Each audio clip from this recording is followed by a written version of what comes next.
आज मैं आपको राधा कृष्ण के विवाह की एक ऐसी कहानी सुनाने जा रहा हूं जो आपने शायद पहले कभी नहीं सुनी होगी। ये कहानी है भांडिर वन की, वो जगह जहां राधा और कृष्ण का विवाह हुआ। एक बार की बात है, नंद बाबा छोटे से कृष्ण को जंगल में ले गए। अचानक कुछ ऐसा हुआ जिससे सब डर गए। कृष्ण, जो हमेशा निडर रहते थे, वो भी डर से कांपने लगे। अपने लाडले बेटे को ऐसे देखकर नंद बाबा बहुत चिंतित हो गए। वो सोच ही रहे थे कि क्या करें। उस समय एक बहुत अलौकिक तेज प्रकट हुआ और नंद बाबा के सामने साक्षात श्री राधा रानी किशोरी रूप में प्रकट हो गईं।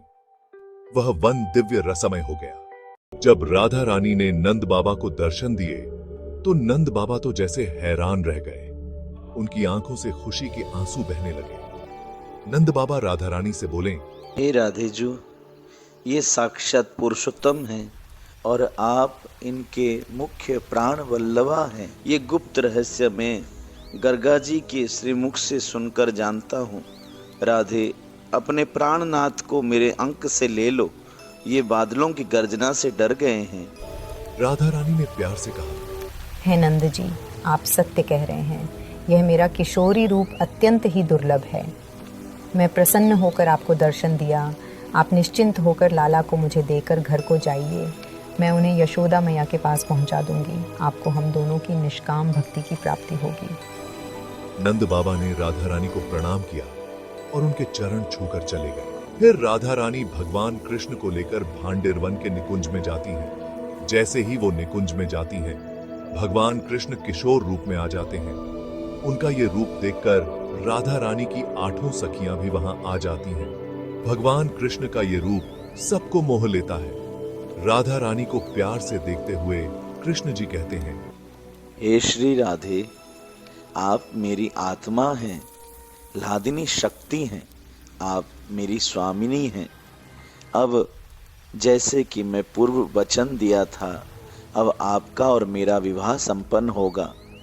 यह विवाह के लिए मैं ब्रह्मा जी को आह्वान करूंगा, क्योंकि एक बार ब्रह्मा जी पुष्कर में 60,000 दिव्य वर्ष तक घोर तपस्या किए थे आपके चरण कमलों के नाखून के ज्योति का दर्शन करने के लिए। लेकिन हे किशोरी जी, आपका दर्शन उन्हें प्राप्त नहीं हुआ था।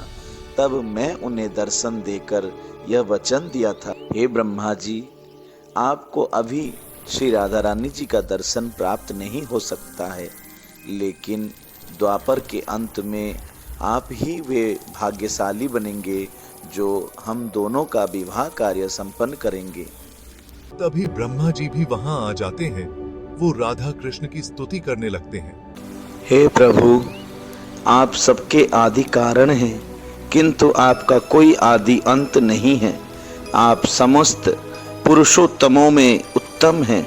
अपने भक्तों पर सदा वात्सल्य भाव रखने वाले अगणित ब्रह्मांडों के पालक पति हैं। ऐसे आप परात्पर प्रभु राधा प्राण वल्लभ श्री कृष्ण चंद्र की मैं शरण लेता हूँ। स्वयं ब्रह्मा जी, राधा और कृष्ण का विवाह हुआ। ये कोई मामूली शादी नहीं थी, बल्कि बहुत ही आध्यात्मिक विवाह था। इस शादी को खुद ब्रह्मा जी ने किया था और अग्नि और कृष्ण की मुरली को गवाह बनाया था। वेद मंत्रों के साथ ब्रह्मा जी ने राधा और कृष्ण की शादी कराई। ये शादी दुनिया की किसी भी शादी से अलग थी, एक दिव्य और आध्यात्मिक मिलन। शादी के बाद ब्रह्मा जी ने राधा कृष्ण से भक्ति का वरदान मांगा और चले गए। फिर राधा कृष्ण ने अपनी सखियों के साथ वहीं महारास किया।